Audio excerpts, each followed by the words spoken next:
What if The Matrix isn't just a movie? What if it's a mirror? The film shook the world because it gave a face to something you feel every day but can't describe: an invisible prison. Most people think that prison is technology. Some believe it's literally machines feeding off human energy. But the real Matrix isn't cables or pods.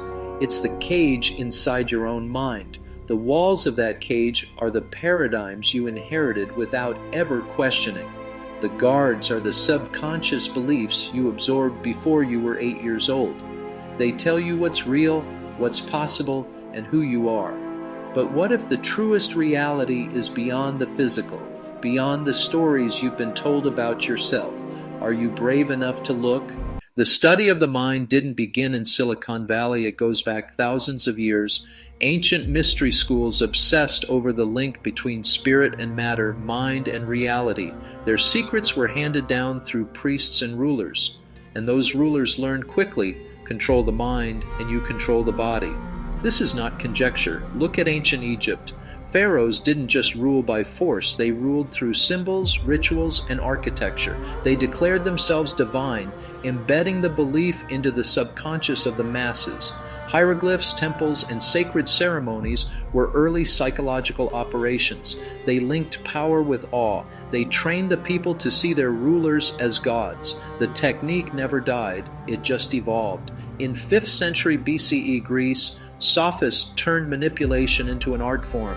They taught rhetoric, ethos, pathos, logos, as a way to win debates without truth. They learned how to frame, how to sway emotions, how to bend logic. This was the birth of modern politics, and you felt these tactics too, in your sales job, in ads you scroll past, in news anchors' tones. It's all the same pattern: controlling attention, bypassing critical thinking, and implanting beliefs. Rome perfected mass distraction: bread and circuses, free food, lavish games, endless spectacle. Feed base instincts. Unite the crowd with tribal identity. Keep eyes on the arena instead of the Senate. Does that sound like an ancient version of DoorDash plus the NFL? The tactic works because it hijacks your dopamine. It numbs your capacity to think. It pacifies the urge to question. In medieval Europe, the church added another layer: sensory hypnosis, symbolism, incense, chanting, and repetition. The subconscious doesn't speak language. It speaks images and rhythm. For the illiterate, art and architecture became the main teachers of doctrine. Repeated long enough, these experiences created altered psychological states that deepened loyalty to the institution. Serving God is one thing, being manipulated by men is another. Fast forward to the 20th century.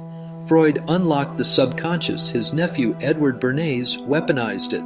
Bernays taught corporations and governments how to manufacture consent instead of earning it. His book Propaganda became the user manual for power. Joseph Goebbels studied it to orchestrate the Nazi machine. But the real innovation wasn't just propaganda, it was early education. Look at Prussia after its military defeat. They created a school system to manufacture loyal, obedient citizens. No critical thinking, just rote memorization, punctuality, and respect for authority. Horace Mann imported the model to America. Rockefeller supercharged it. "I don't want a nation of thinkers," he said. "I want a nation of workers." And so your childhood was programmed. Rows of desks, bells, standardized tests, authority unquestioned, creativity punished, mistakes condemned, sovereignty stripped. Today it's even more intense. Screens in every pocket, social media to addict your dopamine system, algorithms to train your subconscious to react, not reflect. Modern education doesn't reward curiosity, it rewards conformity. Do you see the pattern now? Because your individuality is crushed early, you look outward for identity. You let peers tell you what's acceptable. Politicians tell you what to think. Celebrities show you the life you'll never live. Influencers teach you what to wear, what to eat, what to say. And like characters in a video game, you become an avatar. But you're not the player, you're being played. That's what the Matrix is about, subconscious control. The prison isn't physical, it's mental, it's cultural, it's spiritual. You are Neo in the white room with Morpheus. The question is, will you take the red pill or the blue pill? The red pill metaphor is overused, but it still matters. Right now you're choosing between two paths. The blue pill, stay asleep, scrolling, consuming, obeying. The red pill: wake up, question everything, and see the painful truths hidden beneath the spectacle. Choosing the red pill doesn't make you a cynic, it makes you a seeker. It means you're willing to be wrong, willing to face uncomfortable truths, willing to reclaim your sovereignty.